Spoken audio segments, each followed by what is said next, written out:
দাদা, আমরা শুনেছি আপনি নাকি ভালো গান গাইতে পারেন। একটু গান না। এই দেখুন, এক্ষুনি কি গান গাওয়া সম্ভব আপনি বলুন?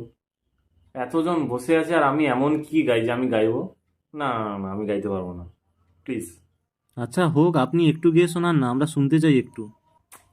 মানে বোঝার চেষ্টা করুন ব্যাপারটা, আমি একদমই রেডি না, আর আমার গলা ধরে আছে, আমি কি গাইবো?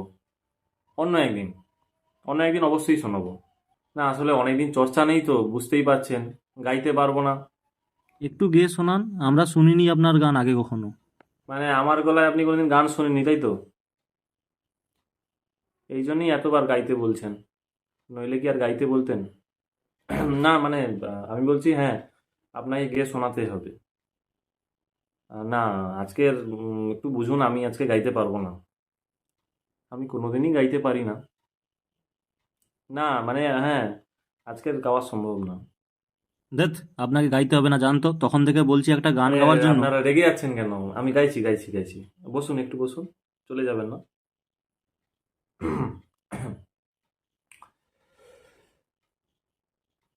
চিরদিনই তুমি যে আমার, চিরদিনই তুমি যে আমার, যুগে যুগে আমি তোমারি।